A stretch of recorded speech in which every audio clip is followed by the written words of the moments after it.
This is the fourth video in my Ableton Live QuickTips series with the goal of showing you 100 essential efficient workflow techniques in 33 3-minute or less videos. This video focuses on how to quickly change behaviors from the Record Warp Launch tab of the Preferences. I'm going to show you how to change exclusive arm, start playback with record, select next scene on launch, and start recording on scene launch, which is also known as trigger recording on launch.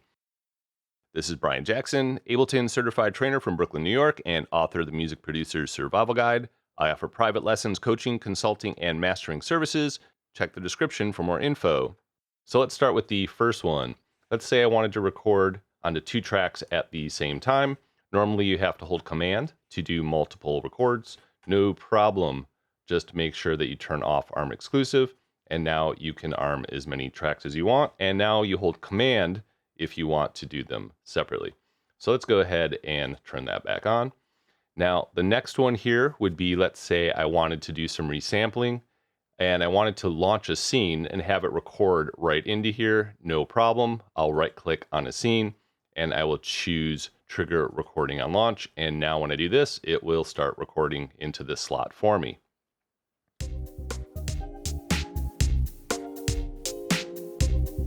Now, let's say that I wanted to record from session view into arrangement view. Now, normally by default, when you click on the arrangement record button, it would start playing right away. So I have turned off start playback with record. Here's what would happen if I had that on. I'd go ahead, say I wanted to record into the arrangement view. I hadn't checked where I'm at, and it would just go right away. So if you don't want that to happen, just make sure you right click here and turn off start playback with record. Now, another cool one is, let's say I wanted to be able to just use the return key to move through all my scenes as I do record from session view into arrangement view.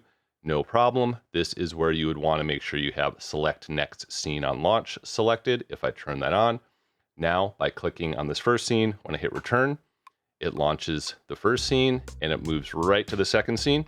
And I can go ahead and move through all my scenes with just the return key.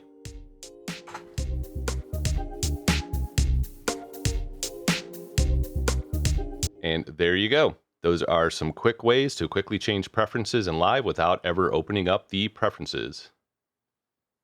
If you appreciated this video, please like, share, comment, and subscribe.